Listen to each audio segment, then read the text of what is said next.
وہ خضر نہ تھا، لیکن اس ناول کو تحریر کیا ہے عفت سحر پاشا نے۔ تم گھاٹے کا سودا کر رہے ہو، بہت پچھتاؤ گے۔ آپ کے پاس نہیں آؤں گا، انڈیپینڈنٹ ہوں، گزارا کر سکتا ہوں۔ ہم، کیا میں نہیں جانتا تم کتنی عیاشیاں کرتے ہو؟ 2 دن میں سب کچھ لٹا کے واپس آؤ گے۔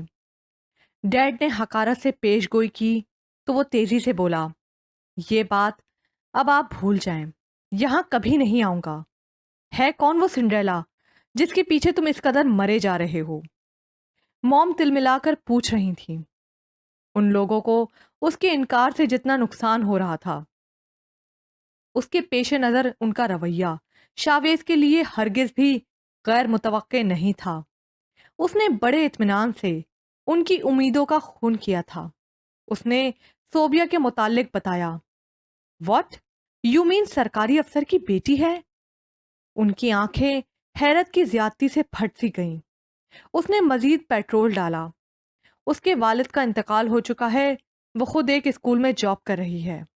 اور پھر ڈیڈ نے اسے صاف کہہ دیا تھا، اگر تم نے کرنل آفندی کی بیٹی کے علاوہ اور کسی کے متعلق سوچا بھی تو تمہیں اس گھر سے اپنا تعلق منقطع کرنا پڑے گا۔ اور وہ گویا تمام رشتے توڑ کر وہاں سے نکل پڑا۔ فقط چند چیزیں اس نے اپنے ساتھ لی تھیں، جن میں اس کے ویل فرنشڈ فلیٹ کی چابیاں بھی تھیں۔ فلیٹ میں پہنچتے ہی اس نے علی کو فون کیا تھا۔ اس نے آفس سے اٹھتے ہی آنے کا وعدہ کیا تو وہ ریسیور کریڈل پر ڈال کر گہری سانس لیتے ہوئے خود کو ایزی کرنے لگا۔ اماں کب تک مجھے یوں لٹکائے رکھیں گی؟ وہ اماں کے سامنے سراپا سوال بنا کھڑا تھا۔ انہوں نے اس سے نظریں چرا لیں۔ وہ نہیں مانتی بیٹا۔ کیوں نہیں مانتی؟ کیا کمی ہے مجھ میں اماں؟ کیا خامی دیکھی ہے اس نے میرے اندر؟ وہ تلملا کر پوچھنے لگا۔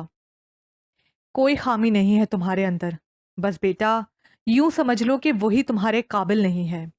ان کی آواز بھیگ گئی۔ کتنا مشکل تھا یوں خود کو اریاں کرنا۔ وہ ان کے ہاتھ تھام کر بیٹھ گیا۔ اماں یہ تو میں ہی جانتا ہوں کہ وہ کس کے قابل ہے، اور پھر اب میں بھی اس گھر کا ایک فرد ہوں، میرا بھی کوئی حق ہے آپ لوگوں پر۔ میری ماں اور میری بہنیں ہیں یہاں۔ وہ بڑے مان اور استحقاق سے بات کر رہا تھا۔ اماں بے بسی سے اسے دیکھنے لگیں۔ میں خود بات کروں اس سے؟ وہ پوچھ رہا تھا۔ اماں کی نظریں دھندلانے لگیں۔ انہوں نے بامشکل اسبات میں سر ہلایا تھا۔ تبھی باہر سے عجیب سی آوازیں سنائی دیں، جیسے کوئی جھگڑ رہا ہو۔ وہ لاؤنج میں آیا تو صوبیہ مہرین کو ڈانٹ رہی تھی۔ وہ دونوں شاید آج اکٹھی لوٹی تھیں۔ زوبیہ اور زرین سہمی بیٹھی تھیں، جبکہ تانیہ ابھی لوٹی نہیں تھی۔ کتنی مرتبہ میں نے تمہیں منع کیا ہے، زبان پر کنٹرول نہیں ہے تمہیں؟ تمہیں کیا تکلیف ہو رہی تھی؟ جن کا معاملہ تھا وہ خود دیکھتی۔ وہ مسلسل مہرین پر چلا رہی تھی۔ شاویز الجھا کھڑا معاملہ سمجھنے کی کوشش کر رہا تھا۔ آپی وہ ہمارے ساتھ تھیں، مہرین نے احتجاج کیا۔ وہ کیا اپنی زبان نہیں رکھتی؟ تم کو اپنی بہادری دکھانے کی کیا ضرورت تھی؟ وہ غصے سے بھرپور لہجے میں بولی۔ آپی وہ کتنے فضول ریمارکس پاس کر رہے تھے، ذرا سا میں نے ڈانٹ دیا تو کیا ہو گیا؟ مہرین سہمی ہوئی تھی۔ انہیں چھیڑ رہے تھے، تمہیں تو نہیں نا؟ صوبیہ نے برہمی سے کہا تھا۔ اس کا یہ انداز شاویز کو بہر تحیر میں دھکیلنے لگا۔ یہ وہ صوبیہ زمان تو نہیں تھی۔ وہ تو ہر ایک کے لیے اٹھ کھڑی ہوتی تھی، اور یہ جو اپنی بہن کو عجیب انوکھا سا درد دے رہی تھی، یہ تو کوئی اور ہی صوبیہ تھی، خود غرض اور کرخت۔ مہرین ذرا جھنجلا گئی۔ ہمیں بھی چھیڑ سکتے تھے، ان پر کوئی پابندی تو نہیں تھی۔ اور پھر کیا ہوا ہے؟ میرے ڈانٹنے پر وہ بھاگ گئے تھے وہاں سے۔ ہوا کچھ نہیں۔ تم کیا ہونے کا انتظار کرنا چاہتی ہو؟ اور کوئی ضرورت نہیں آئندہ ایسی فضول باتوں کی طرف توجہ دینے کی۔ کوئی بھونکتا ہے تو بھونکنے دو، اگر ایسا نہیں کر سکتی تو گھر بیٹھو۔ کوئی ضرورت نہیں ہے اپنی بہادری دکھانے کی۔ وہ تند و تیز لہجے میں بول رہی تھی۔ مہرین کی رنگت سرخ پڑ گئی۔ پتہ نہیں آپ کس خوف میں گھر گئی ہیں۔ کچھ بھی نہیں ہوتا۔ اب ان فضول لوگوں کے خوف سے لڑکیاں گھروں میں گھس کے بیٹھنے سے تو رہیں۔ آپ بھی تو ابھی تک اسی معاشرے میں سرفائیو کر رہی ہیں، اور پھر ضروری تو نہیں کہ جو کچھ آپ کے ساتھ ہوا ہو وہی۔ مہرین چڑھ کر بول رہی تھی، مگر اس کی بات مکمل ہونے سے پہلے ہی صوبیہ کے تھپڑ نے اسے خاموش کرا دیا۔ وہ رخسار پر ہاتھ رکھے تحیر سے اسے دیکھ رہی تھی۔ شاویز بے اختیار آگے بڑھا تھا۔ یہ کیا بدتمیزی ہے؟ تمہیں چھوٹی بہنوں سے بہیو کرنا نہیں آیا؟ مہرین نے وہیں بیٹھ کر رونا شروع کر دیا۔ آپ کو ہمارے معاملے میں بولنے کی ضرورت نہیں ہے، وہ غصے سے بولی۔ یہ بھی وہی سب کچھ کر رہی ہے جو تمہیں کرنا اچھا لگتا تھا۔ اب ایسی کیا بات ہو گئی ہے؟ تمہیں تو لڑکیوں کی بزدلی سے نفرت تھی۔ شاویز کا لہجہ طنز و تلخی سے بھرپور تھا۔ وہ نادانستگی میں اس کے زخموں کو چھیڑ رہا تھا۔ آپ کو ہمارے معاملات سے کوئی مطلب نہیں ہونا چاہیے، وہ اسی انداز میں بولی۔ تو اماں نے تیز لہجے میں اسے ٹوک دیا۔ وہ ابھی آئی تھیں۔ بدتمیزی مت کرو صوبیہ، تو پھر آپ ان سے خود ہی کہہ دیں کہ میں جو بہتر سمجھوں گی وہی کروں گی، وہ اٹل لہجے میں بولی۔ جو کوئی فضول بات کرے گا یہ اس کا منہ توڑ دے گی، یہ میں اس سے کہہ رہا ہوں۔ شاویز غصے سے بولا۔ آپ ہوتے کون ہیں اسے مشورہ دینے والے؟ وہ چیخی۔ بھائی ہوں میں اس کا، وہ فوراً جتانے والے انداز میں بولا۔ اور اس وقت یہ بھائی کہاں تھا جب وہ چلا کر بولنے لگی، مگر آواز حلق میں دب گئی۔ آنسو اس قدر تیزی سے آنکھوں کی دہلیز تک پہنچے کہ اس سے کچھ بولا ہی نہیں گیا۔ وہ مٹھیاں بھیجتی تیزی سے پلٹ گئی تھی۔ مہرین اماں سے لپٹی رو رہی تھی۔ شاویز پرسوچ نگاہوں سے بند دروازے کو دیکھ رہا تھا۔ چلو بھئی بلیوں، چل کر اپنا ہوم ورک کرو، شاویز نے سہمی ہوئی زرین اور زوبیہ سے مخاطب ہو کر شگفتگی سے کہا، تو وہ بیگ لیے اپنے کمرے میں چلی گئیں۔ وہ اماں کی طرف متوجہ ہوا۔ اماں، میں صوبیہ سے بات کر سکتا ہوں؟ تم بھی کوشش کر دیکھو۔ اماں کے لہجے میں نمی تھی۔ وہ مہرین کو اپنے کمرے میں لے گئیں۔ وہ گہری سانس لے کر اٹھا اور صوبیہ کے کمرے کی طرف بڑھا۔ دروازہ نوک کر کے چند سیکنڈ تک اس نے انتظار کیا، پھر اندر داخل ہو گیا۔ اندر کے منظر نے ثانیے بھر کو اسے ٹھٹکا دیا۔ وہ گھٹنوں میں منہ دیے بستر پر بیٹھی رو رہی تھی۔ وہ سینے پر بازو لپیٹے کھڑا اسے دیکھے گیا۔ اب یوں پچھتانے سے کیا فائدہ؟ اس قدر غیر متوقع آواز پر اس نے جھٹکے سے سر اٹھایا تھا۔ جلد ہی وہ اس لمحاتی غیر یقینی سے نکل آئی۔ آپ کیوں آئے ہیں؟ وہ آنسو سے تربتر چہرہ دوپٹے سے رگڑتے ہوئے ناگواری سے بھرپور لہجے میں بولی، تم سے ایک بات کرنی تھی۔ اماں سے اجازت لے کر آیا ہوں، وہ اطمینان سے بولا۔ صوبیہ کو فوراً سمجھ آ گئی کہ وہ کیا کہنے آیا ہے، مگر میں آپ کی کوئی بات نہیں سننا چاہتی، وہ سپاٹ انداز میں بولی تو وہ آگے بڑھ کے کرسی پر بیٹھ گیا۔ صوبیہ کے اندر ناگواری کی لہر دوڑ اٹھی۔ اس کے تاثرات شاویز کو اس کے اندر کا پتہ دے رہے تھے۔ بعض باتیں ایسی ہوتی ہیں صوبیہ جو نہ چاہتے ہوئے بھی ہمیں سننا اور سہنا پڑتی ہیں، جیسے تمہارے ابو کی موت۔ وہ رسانیت سے بولا تھا، وہ میرے بس کی بات نہیں تھی، آپ کو میں روک سکتی ہوں۔ اس نے اپنا سابقہ انداز برقرار رکھا تھا۔ شاویز کے ہونٹوں پر مسکراہٹ جگمگائی تھی۔ ہاں واقعی اتنا حق تو رکھتی ہو کہ مجھے کسی بھی بات سے روک سکو۔ آپ بات کو غلط انداز میں لے رہے ہیں، وہ تیز لہجے میں بولی۔ میں تو صحیح بات کرنے آیا تھا، تم ہی نے الجھا ڈالا۔ مجھے کچھ نہیں سننا، وہ غصے سے بولی۔ میں تمہارے انکار کی وجہ جاننا چاہتا ہوں، وہ صاف گوئی سے بولا۔ پہلے بھی میں آپ کے آگے جواب دہ نہیں تھی، اب بھی نہیں ہوں۔ اس کے پرسکون انداز پر صوبیہ سلگ اٹھی تھی۔ تم میری مستقل مزاجی دیکھ چکی ہو صوبیہ، اب تم میری محبت کو جمعہ جمعہ 8 دن کا شاخسانہ قرار نہیں دے سکتی۔ تم میرے لیے تھیں، تبھی تو کھو کر تمہیں پایا ہے میں نے۔ وہ اس کے چہرے پر نظریں جمائے بہت اعتماد سے کہہ رہا تھا۔ صوبیہ کے اندر ٹوٹ پھوٹ ہونے لگی۔ اب میں اس لہجے اس انداز کا حق کھو چکی ہوں۔ شاویز ادریس، شاید تمہاری محبت کو ٹھکرانے کی اتنی بڑی سزا دے ڈالی خدا نے، لیکن یہ میری زندگی ہے، میں اپنے متعلق خود فیصلہ کرنے کا حق رکھتی ہوں۔ بامشکل خود پر کنٹرول کرتے ہوئے درستگی سے بولی، but I am involved to in this case. وہ سکون سے بولا، میں بھی سے آپ کی کیا مراد ہے؟ فقط آپ ہی انوالو ہیں، میں نہیں۔ وہ تپ اٹھی۔ وہ لفظوں کے چناؤ میں بے احتیاطی کر رہا تھا۔ مگر تمہیں انوالو ہونا ہے، تم میری چاہت، میری محبت کو ٹھکرا نہیں سکتی۔ وہ ضدی اور چٹیلے انداز میں بولا، پلیز شاویز، آپ مجھے بدتمیزی پر مجبور کر رہے ہیں۔ وہ سرخ ہوتے چہرے کے ساتھ اسے تڑک گئی۔ میں تمہارا جواز سننا چاہتا ہوں۔ کس بیس پر تم مجھے ریجیکٹ کر رہی ہو؟ وہ سنجیدگی سے بولا، اس کے انداز سے لگ رہا تھا کہ وہ حقیقت جان کر ہی رہے گا۔ حقیقت بہت تلخ ہوتی ہے، اور آپ جیسے لوگوں کی محبت تو پانی کے بلبلے کی مانند ہوتی ہے۔ سچ کی کرواہٹ آپ لوگوں کے لہجوں کی مٹھاس پر حاوی ہونے میں دیر نہیں لگاتی۔ وہ تلخی سے بولی، پلیز صوبیہ، میری محبت کو کبھی بھی چیلنج مت کرنا۔ شاویز کا چہرہ سرخ اور آواز بلند ہو گئی۔ چند لمحوں تک وہ اسے دیکھتی رہی۔ ٹھیک ہے، میں آپ کی محبت کو چیلنج نہیں کروں گی۔ ایک دم سے صوبیہ نے اپنا لہجہ بدلا تھا۔ انداز میں سرد مہری تو تھی، مگر تلخی اور ناگواری نہیں تھی۔ شاویز کے ہونٹوں پر بے ساختہ مسکراہٹ کھیل گئی۔ اس کا مطلب ہے کہ وہ کچھ کہنے لگا تھا کہ اس کی بات سننے سے پہلے ہی وہ اسے ٹوک گئی۔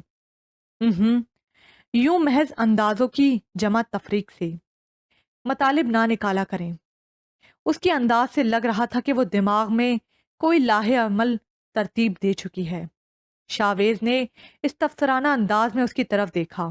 اس کے لہجے کے برعکس اس کے چہرے پر تناؤ کی سی کیفیت تھی۔ شاویز کو ماحول پر عجیب سی سوگواری چھاتی ہوئی محسوس ہونے لگی۔ مجھے اماں کے کسی فیصلے پر کوئی اعتراض نہیں ہوگا، لیکن اس کے لیے میری صرف ایک شرط ہے۔ وہ اپنی پوری ہمت مجتمع کرتے ہوئے بولی، تو وہ پور پور حیرانگی میں ڈوب گیا۔ وہ کیا؟ شاویز کے سوال پر چند لمحے وہ چپ رہی۔ اس کے ہونٹوں کی کپکپاہٹ اور ہاتھوں کی مستربانہ جنجبش شاویز کو غیر معمولی سا احساس دلا رہی تھی۔ دیکھیں، یہ سب آپ کی ضد اور اماں کی بیچارگی مجھ سے کہلوا رہی ہے، ورنہ مجھے کسی بھی مرد سے سچی اور کھری محبت کی رتی بھر بھی امید نہیں۔ بہرحال آپ اگر وہی چاہتے ہیں جو اماں کہہ رہی تھیں، تو میری پہلی اور آخری شرط یہ ہے کہ آپ ایاز احمد سے ملیں اور اس سے پوچھیں کہ اس نے مجھ سے شادی کیوں نہیں کی۔ اس کے بعد اگر آپ اپنے ارادے پر قائم رہے تو آپ کبھی بھی تہی دامہ نہیں لوٹائے جائیں گے۔ اس کی آواز میں لرزش مگر لہجہ مضبوط تھا۔ مگر فی الحال شاویز کی تیوریاں اس کی بات پر چڑھ گئی تھیں۔ یو آر انسلٹنگ می صوبیہ، وہ تیز لہجے میں بولا۔ محبت کی بنیاد اعتماد اور اعتبار ہوتے ہیں۔ بے اعتمادی کی زمین پر محبت کا پودا کبھی پروان نہیں چڑھ سکتا، چاہے خون جگر سے اس کی آبیاری کی جائے۔ اور تم مجھے اس قدر گھٹیا ترغیب دے رہی ہو۔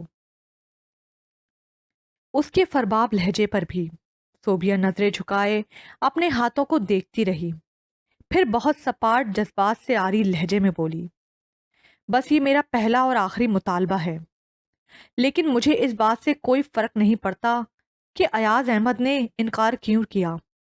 میرے لیے یہ بات زیادہ اہم ہے کہ میں تمہارا اقرار چاہتا ہوں۔ اس کا انداز اٹل و بے لچک تھا۔ آنسو رکنے کی کوشش میں صوبیہ کا حلق دکھنے لگا تھا۔ تو پھر میرا پیچھا چھوڑ دیں خدا کے لیے۔ وہ ایک دم پھٹ پڑی تھی۔ جان عذاب میں ڈال دی ہے میری آپ نے۔ آپ کیوں نہیں بھول جاتے مجھے؟ کیوں نئے سرے سے مجھے ریزہ ریزہ کرنا چاہتے ہیں آپ؟ کیا گارنٹی ہے آپ کے پاس کہ آپ کو ہر بات بتا دینے کے بعد آپ میرے سر کو عزت و احترام کی چادر سے ڈھانپ دیں گے؟ کیا گارنٹی ہے آپ کی کہ آپ کی آنکھیں میرے لیے تمسخر و نفرت سے نہیں بھر جائیں گی؟ حقیقت جاننے کے بعد آپ کا فیصلہ میری زندگی کو جس خارزار پر گھسیٹ لے گا وہ آپ نہیں جانتے۔ اس نے آنسوؤں سے بھوجل آواز اور پرشکست لہجے کو بامشکل سنبھالا۔ اسے یوں لگا جیسے وہ مٹی ہو گئی ہے، جیسے ہر کوئی رون سکتا ہے۔ وہ کوئی شارع عام ہے جہاں سے گزرنے والوں کی کوئی تفریق نہیں۔ میں ہر بات تم سے سننا چاہتا ہوں صوبیا، اور پلیز ٹرسٹ می، میں نے تم سے محبت کی ہے صوبیا، صرف تم سے۔ شاویز کا لہجہ ٹھہر سا گیا تھا۔ اتنا مت آزماؤ مجھے۔ یا خدا، صوبیا کے دل کو جیسے کسی نے چیر ڈالا تھا۔ تو کیا یہ واقعی میری ناقدری کی سزا ٹھہری؟ دل و دماغ پل بھر میں فہم و فراست کے کئی منزلیں طے کر گئے۔ میں نے آپ کو اپنا فیصلہ بتا دیا ہے، آگے آپ کی مرضی۔ اس نے دل و دماغ کے شور کو دباتے ہوئے رکھائی سے کہا اور بستر سے اٹھ کر اپنی چھوٹی سی رائٹنگ ٹیبل کی طرف بڑھ گئی۔ شاویز چند ثانیوں تک لب بھیجے اسے دیکھتا رہا، پھر ایک جھٹکے سے نشست چھوڑ کر وہ باہر نکل گیا۔ کتنی ہی دیر سے علی اس کے ساتھ سر کھپا رہا تھا۔ او میرے یار، کوئی بات ہوگی تبھی اس نے کہا ہے نا۔ شاویز کے مسلسل اپنی بات پر جمے رہنے سے وہ چڑھ کر بولا تھا۔ وہ غصے سے بولا، وہ مجھے آزما رہی ہے، وہ تو چاہتی ہی یہ ہے کہ میں جا کر اس شخص سے انکار کی وجہ پوچھوں تاکہ وہ بڑے تنفر اور طنز سے مجھ سے پوچھ سکے کہ بس یہ تھا تمہارا اعتماد و اعتبار۔ شاویز کی وزنی دلیل نے علی کو چند ثانیے کے لیے خاموش کرا دیا، لیکن اس کا فیصلہ تمہاری ایاز احمد سے ملاقات کے بعد کے جواب پر ڈیپینڈ کرتا ہے۔ اور پھر یار، وہ ایسی لڑکی تو نہیں کہ جس کی باتوں کو اگنور کر دیا جائے۔ تم خود بھی کئی دفعہ اس کی اماں اور خود اس کے رویے کی پر اسراریت کا ذکر کر چکے ہو۔ ذرا توقف کے بعد علی بے حد سنجیدگی سے بولا تو اس نے گہری سانس لی۔ ہر بات اپنی جگہ درست صحیح، مگر میں اپنی محبت پر ذرا سا دھبا بھی برداشت نہیں کر سکتا۔ کم از کم اس زندگی میں تو میں ہرگز بھی ایسا نہیں کروں گا۔ آواگون کو ماننے لگا ہے تو؟ علی نے گھبرانے کی ایکٹنگ کی۔ بکواس نہیں کرو۔ وہ سنجیدہ تھا۔ صوبیا کی باتیں اسے الجھا رہی تھی، مگر ان کی تصدیق کسی تیسرے فریق سے کرنا اسے اپنی محبت کی حد تک محسوس ہو رہا تھا۔ علی ابھی مزید بحث کے موڈ میں تھا، مگر شاویز کا موبائل بج اٹھا۔ علی گہری سانس لے کر بستر پر اوندھا گر گیا۔ شاویز بات کر رہا تھا۔ دوسری طرف اس کی موم تھی۔ اسے فلیٹ میں آئے 2 ہفتے ہونے کو تھے اور اس دوران اس نے مڑ کر پیچھے نہیں دیکھا تھا۔ البتہ فیکٹری وہ باقاعدہ سے جا رہا تھا کیونکہ وہ شاویز کے نام تھی اور اسے بے دخل کرنے کا حق ڈیڈی کے پاس بھی نہیں تھا، بلکہ اس کے بھوکوں مرنے کی بات تو موم اور ڈیڈ نے خوامخواہ کر دی تھی، ورنہ جتنی پراپرٹی اور بینک میں جتنا کریڈٹ تھا اس سے وہ اچھی خاصی خوشحال زندگی گزار سکتا تھا۔ جی فرمائیے، وہ روڈلی گویا ہوا۔ عقل ٹھکانے آئی یا نہیں؟ ان کا لہجہ تلخی سے بھرپور تھا۔ موم پلیز، وہ زچ آ گیا، جو کہنا ہے کہیں، میرے پاس ویسٹ کرنے کے لیے ٹائم نہیں ہے۔ اور وہ استدعائیہ انداز میں ہنسی۔ تو پھر صوبیہ زمان پر کیا کر رہے ہو؟ آپ کو کوئی ضروری بات کرنی ہے یا میں آف کر دوں؟ وہ سلگ کر بولا تو انہوں نے طویل سانس لی، پھر تہمکانہ انداز میں بولی، تمہارے ڈیڈ نے بلایا ہے تمہیں۔ آئی ایم سوری موم، میں نہیں آ سکتا۔ اس نے فی الفور انکار کر دیا۔ تمہارے فائدے کی بات ہے، انہوں نے عجیب سے لہجے میں کہا۔ جتنا فائدہ مجھے ملنا تھا مل چکا، اب مجھے مزید کی ضرورت نہیں ہے۔ وہ بے مروتی کی حد تک خوش لہجے میں بولا تو وہ تپ اٹھیں۔ ہاں، جتنا فائدہ ہم سے تمہیں مل سکتا تھا مل گیا، اب لوگوں کی باری ہے کہ وہ تمہاری بیوقوفی سے فائدہ اٹھائیں۔ یہ جو غریب غربا تم نے چمٹا رکھے ہیں یہ فقط تمہیں دھوکہ دے رہے ہیں، اور جس لڑکی کے پیچھے تم مر رہے ہو وہ تو ایک کال گرل سے بھی بدتر ہے۔ ان کے الفاظ تھے یا جلے ہوئے انگارے، اس کی سماعتوں کو چھو گئے تھے۔ یہ سب بکواس سنانی ہے مجھے تو آئندہ سے سمجھ لیں کہ میں مر گیا ہوں آپ کے لیے۔ وہ دھاڑا تھا، اس کا سرخ چہرہ، بھچے ہوئے جبڑے علی کو صورتحال کی سنگینی کا احساس دلا رہے تھے۔ اس نے موبائل بند کرنے کے بجائے سامنے دیوار پر دے مارا اور مٹھیاں بھیچے ادھر ادھر پھرنے لگا۔ اس کی آنکھوں میں جیسے لہو اتر آیا تھا۔ ریلیکس شاوی، بیٹھ جاؤ۔ علی نے نرمی سے اسے سنبھالنا چاہا۔ کیسے ریلیکس ہو جاؤں میں، جس لڑکی کو میں نے کبھی میلی نظروں سے نہیں دیکھا؟ یہ لوگ اس کے متعلق اس قدر گری ہوئی باتیں کرتے ہیں۔ I kill them۔ وہ پھٹ پڑا تھا۔ علی اٹھ کھڑا ہوا۔ ٹھیک ہو جائے گا سب۔ میں نے تجھے کہا تھا نا کہ عشق میدان جنگ ہے، اس میں عاشق کو ہمیشہ حالت جنگ میں رہنا پڑتا ہے۔ مقابل چاہے طنز و استدعا سے کام لے یا برداشت کو آزمائے، ہر تیر جگر پر سہ کر ہی عاشقوں کی فہرست میں نام آتا ہے۔ تید و تخت ہزار چھوڑنے کے بعد ہی رانجھا بنا تھا۔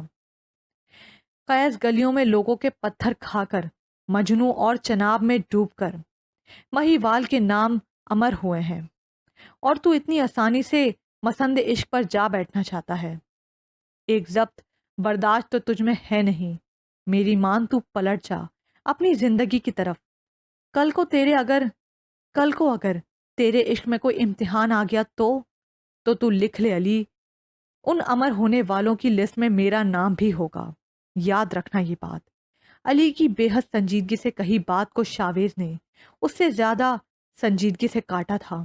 علی کے ہونٹوں پر مسکراہٹ پھیلی تھی۔ And I am sure about it. اس نے کھینچ کر ناراض کھڑے شاویز کو گلے سے لگا لیا تھا۔ سر جی، یہ بڑے سر جی نے بھجوایا ہے۔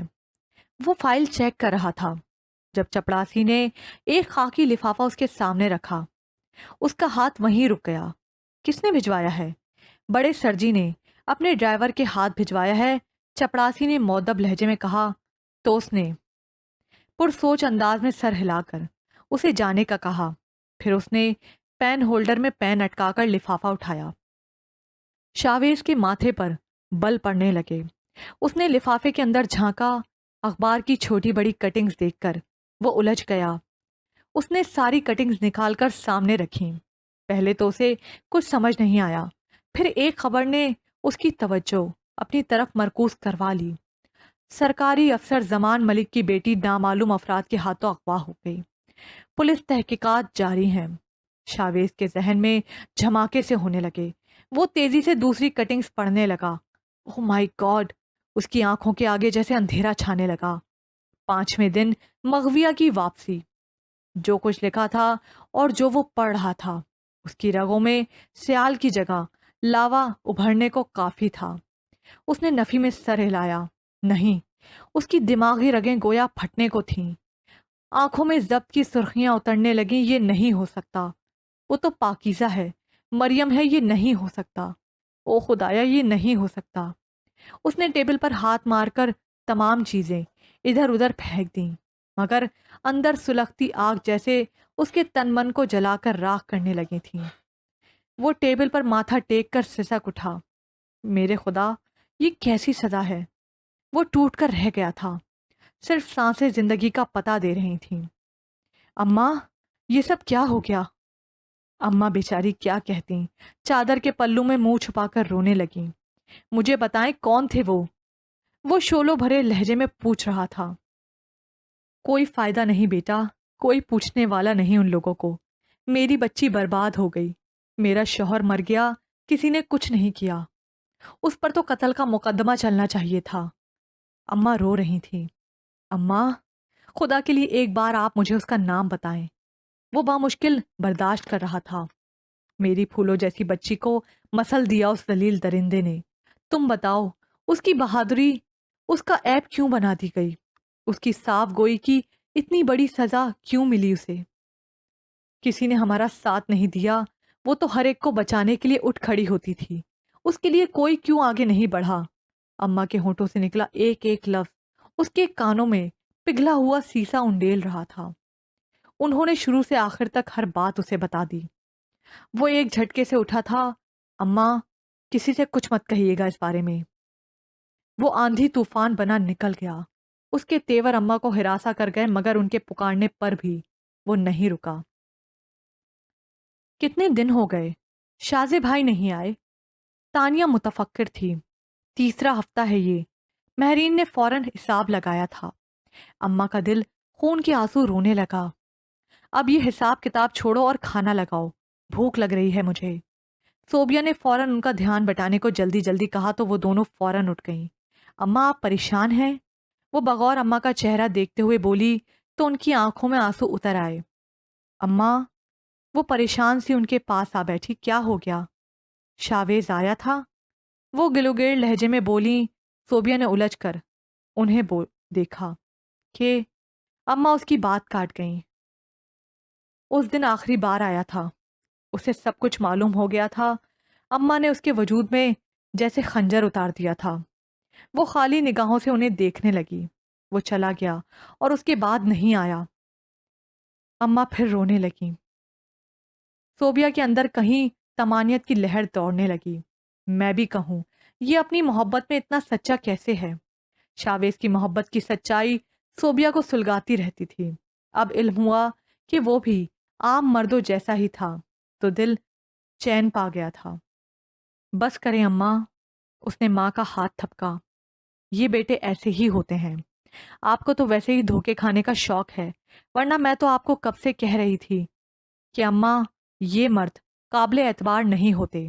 دنیا جہان کی لڑکیوں کو داغدار کرتے پھریں گے، مگر اپنے لیے انہیں حور چاہیے۔ بہرحال آپ کو ٹینشن لینے کی ضرورت نہیں، جو ہوا اسے بھول جائیں۔ ایک نہ ایک دن تو ایسا ہونا ہی تھا۔ آپ بس لوگوں سے توقعات وابستہ کرنا چھوڑ دیں۔ وہ بہت سکون سے انہیں مشورہ دے رہی تھی۔ وہ اسے خود سے لپٹا کر رو دیں۔ اس نے بے اختیار نچلا لب دانتوں تلے کچلا تھا۔ تو صوبیہ زمان، تم اپنی قسمت پر بدبختی کا ٹھپا لگوا بیٹھی ہو۔ کسی کی محبت اب تمہارے لیے نہیں ہوگی۔ وہ اسکول آف ہونے کے بعد باہر نکلی۔ صوبیہ، وہ کرنٹ کھا کر پلٹی تھی۔ میری گاڑی وہ کھڑی ہے، تھوڑی دیر کو میں تم سے بات کرنا چاہتا ہوں۔ شاویز اس سے نظریں ملائے بغیر کہہ رہا تھا۔ آپ گھر چلیں، میں آ جاؤں گی تھوڑی دیر میں۔ اس نے ادھر ادھر رکشے کی تلاش میں نگاہ دوڑاتے ہوئے سپاٹ لہجے میں کہا تو وہ گہری سانس لے کر پلٹ گیا۔ وہ گھر پہنچی تو وہ موجود تھا۔ اماں خاموش سی بیٹھی تھی۔ وہ بیگ میز پر رکھ کر صوفے پر ٹک گئی۔ فرمائیے، آپ کیا کہنا چاہتے ہیں؟ وہ ہونس جذبات سے عاری چہرے اور لہجے کے ساتھ پوچھ رہی تھی۔ اماں چائے لانے کے بہانے سے اٹھ گئیں۔ وہ چند لمحوں تک سر جھکائے بیٹھا رہا، جیسے الفاظ جمع کر رہا ہو۔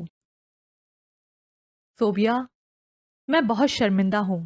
میں نے بہت سوچا ہے اپنے اس پاگل پن کے متعلق، اور آپ مجھ سے شادی نہیں کریں گے، یہی نا؟ وہ اس کی بات کاٹ کر بڑی استقامت سے بولی۔ وہ خاموش رہا۔ صوبیہ کی رگوں کا آہستہ آہستہ جیسے کوئی کاٹ رہا تھا۔ وہ شدید تکلیف میں تھی۔ میں نے پہلے ہی آپ سے کہا تھا کہ یہ محبت وغیرہ آپ کے بس کا روگ نہیں، مگر آپ کو ٹائم ضائع کرنے کا شوق تھا۔ وہ متوازن لہجے میں بولتی اٹھ کھڑی ہوئی۔ شاویز کے دل کو جیسے کسی نے مسل کر رکھ دیا۔ اس نے سر اٹھا کر ضبط و تحمل سے گندی ہوئی اس نازک سی لڑکی کو دیکھا اور اس کے مقابل کھڑا ہو گیا۔ میں قسم کھا کے کہتا ہوں صوبیہ، میں تمہارے قابل نہیں ہوں۔ وہ ایک دم بولا تھا۔ صوبیہ کو یوں لگا جیسے وہ اس کا مذاق اڑا رہا ہو۔ تم بہت پاکیزہ ہو، بالکل مریم کی طرح پاکیزہ۔ شٹ اپ، تمہیں کوئی حق نہیں پہنچتا میرا مذاق اڑانے کا۔ وہ چلا اٹھی، آنکھوں کے آگے دھند سی چھانے لگی تھی۔ یہ مذاق نہیں ہے صوبیہ، وہ بے حد سنجیدہ تھا۔ میں اگر 100 بار بھی پیدا ہوں تو تمہیں پانے کا شاید تصور بھی نہ کر سکوں۔ ہاں، دیکھ لی میں نے تمہاری محبت کی اصل تصویر۔ شاویز ادریس، اپنی کمزوریوں کو بہانوں میں مت چھپاؤ۔ وہ تیزی سے بولی۔ شاویز نے اس کا ہاتھ پکڑ کر جھٹکا دیا تھا۔ میری محبت کو کچھ مت کہو۔ ہاں، محبت یہی ہے نا تمہاری محبت؟ کل تک میرے پیچھے مر رہے تھے اور آج میرے اوپر گزرنے والی بھیانک سچائی کو جان کر ساری محبت جھاگ کی طرح بیٹھ گئی۔ شاویز نے میز پر پڑا شاپر اٹھایا اور اس میں سے ایک اخبار نکال کر صوبیہ کی طرف بڑھایا۔ وہ ناگواری سے اسے دیکھنے لگی۔ بیٹھو اور میری بات سنو، بے شک آخری دفعہ ہی صحیح۔ اس کے لہجے میں تحکم کے بجائے نرمی تھی۔ وہ لب بھیجتی اپنی جگہ پر واپس بیٹھ گئی۔ یہ خبر پڑھو جس کو ریڈ کلر سے ٹک مارک کیا گیا ہے۔ اس نے اخبار صوبیہ کو تھمایا تھا۔ وہ کوفت و بیزاری سے اس کے کہے پر عمل کرنے لگی۔ ہفتہ بھر پرانا اخبار تھا۔ اس نے خبر پر نگاہ ڈالی۔ ملک کے مشہور و معروف مل آنر کے سب سے چھوٹے بیٹے کو نامعلوم افراد نے تشدد کے بعد گولیوں سے چھننی کر دیا تھا۔ ساتھ میں مقتول کی قتل سے پہلے اور قتل کے بعد کی تصویر بھی تھی۔ اس کی رگوں میں گویا سنسناہٹ سی پھیل گئی۔ یہ شکل وہ کیسے بھول سکتی تھی؟ یہ وہی تو تھا، اسے پاتال میں اتارنے والا، اس کی رگوں میں زہر اتارنے والا۔ اس کا سر چکرانے لگا۔ میں برداشت نہیں کر سکتا تھا کہ تمہیں تکلیف دینے والا اس زمین پر دندناتا پھرے۔ دنیا کے کسی قانون میں ایسے شخص کی سزا موت نہیں ہے، لیکن ہمارا مذہب ایسے شخص کو سنسار کرنے کا حکم دیتا ہے۔ میں دنیا کے قوانین کی نگاہ میں مجرم سہی، مگر اپنے مذہب، اپنے ضمیر کی عدالت میں نہیں ہوں۔ وہ آہستہ آہستہ کہہ رہا تھا۔ صوبیہ کو پتہ بھی نہیں چلا اور اس کے رخسار آنسو سے بھیگ گئے۔ پھر وہ زور زور سے رونے لگی۔ شاویز نے سختی سے لبوں کو بھینچا، پھر وہ اپنی جگہ سے اٹھا اور تپائی کھینچ کر اس کے سامنے بیٹھ گیا۔ تم میرے انکار کو غلط مت سمجھنا صوبیہ، میں واقعی تمہارے قابل نہیں ہوں۔ تم میرے لیے ابھی بھی بہت پاکیزہ ہو، پہلے کی طرح اجلی اور بے داغ۔ پہلے شاید میں جذبات سے کام لے رہا تھا، مگر اب اپنی داغدار زندگی پر نگاہ ڈالتا ہوں تو خیال آتا ہے کہ تم جیسی لڑکی کے لیے بہت اچھا سا شخص ہونا چاہیے۔ کچھ مت کہیے پلیز، وہ گلوگیر لہجے میں گویا منت کرتے ہوئے بولی تھی۔ صوبیہ، میں اب بھی دل و جان سے تمہارے ساتھ شادی کرنے پر آمادہ ہوں، لیکن وہ رکسا گیا۔ اس کے چہرے پر ضبط کی سرخیاں تھیں۔ آپ نے جتنی مہربانی کی ہے میرے لیے وہی بہت ہے۔ وہ ضبط کی انتہا پر تھی۔ شاویز چند لمحوں تک اس کے بھیگے ہوئے چہرے کو دیکھتا رہا۔ میں بہت برا آدمی ہوں صوبیہ، ابھی بھی میں تمہیں کھونا نہیں چاہتا۔ میں اس شادی سے انکار نہیں کر رہا، مگر مجھے ڈر ہے کہ میرے بارے میں جان کر تم انکار نہ کر دو۔ وہ جیسے بہت مشکل میں تھا۔ وہ خاموشی سے روتی رہی۔ میں نے تم سے بہت سچی محبت کی ہے صوبیہ۔ میں نے تمہارے لیے اپنا گھر، اپنے ماں باپ چھوڑ دیے، مگر اب یوں لگتا ہے کہ میں اپنی وجہ سے تمہیں کھو دوں گا۔ صوبیہ نے تحیر سے اس کی طرف دیکھا۔ میں بالکل بھی اچھا آدمی نہیں تھا۔ تھا کا لفظ اس لیے استعمال کر رہا ہوں کہ اب ان برائیوں سے میں تائب ہو چکا ہوں۔ میں کوئی اچھا آدمی نہیں رہا۔ بہت سی لڑکیوں سے میری دوستی سے آگے تک بات چیت تھی۔ میں نے کبھی سیدھی راہ پر چلنے کی کوشش نہیں کی، مگر میں نے کبھی زبردستی کسی لڑکی کو حاصل نہیں کیا۔ تمہیں دیکھا تو میری زندگی بدل گئی۔ ہر برا کام میں نے چھوڑ دیا ہے، بلکہ میں اس زندگی ہی کو چھوڑ آیا ہوں۔ لیکن اب سوچتا ہوں کہ شاید تم مجھے اور اس شخص کو ایک ہی کیٹیگری میں کھڑا کرو۔ میں تم سے کچھ چھپانا نہیں چاہتا۔ آپ نے سوچا کہ اب تو میں بھی آپ ہی کی کیٹیگری میں آ گئی ہوں، انکار نہیں کر پاؤں گی۔ وہ اس قدر اچانک بولی اور اس قدر تلخی سے کہ شاویز پہنچ کر رہ گیا۔ صوبیہ، اب بھی کیا اب بھی میں تمہارے لیے معتبر نہیں ہوا؟ وہ دکھ سے بوجھل لہجے میں بولا۔ صوبیہ کی آنکھیں چھلکنے لگی۔ تو پھر آپ اس طرح کی باتیں کیوں کر رہے ہیں؟ آپ نے کیسے سوچ لیا کہ میں آپ کو بھی اسی کیٹیگری میں شامل کروں گی؟ اماں کہتی ہیں کہ خدا کچھ لیتا ہے تو دیتا اس سے زیادہ ہے۔ میں بہت خوش تھی کہ آپ کی محبت جھوٹی نکلی، کیونکہ میرا خیال تھا ہر مرد ایک سا ہوتا ہے، مگر آپ نے اس سوچ کو غلط ثابت کر دیا۔ اگر ایسا نہ ہوتا تو میرا اعتبار ہر ایک پر سے اٹھ جاتا، وہ رندی ہوئی آواز میں کہہ رہی تھی، اور شاویز کا دل خوشی سے معمور ہوتا جا رہا تھا۔ وہ بہت بے نیاز ہے صوبیا، شاید اس نے تمہارا خود پر یقین مضبوط کرنے کے لیے ہی مجھے راہ راست پر ڈال دیا۔ میں نے اس پرغلاظت دنیا کو اسی لیے چھوڑ دیا کہ مجھے ایک لڑکی پر یقین پختہ کرنا تھا، اور تمہیں خدا نے اس لیے امتحان و آزمائش میں ڈالا کہ اس کے بدلے تمہیں بے حد محبت اور آسائش بھری زندگی ملنا تھی۔ واقعی وہ بہت بے نیاز ہے، مگر رحیم و کریم اس سے بھی زیادہ۔ اس کی حکمت بس وہی جانتا ہے۔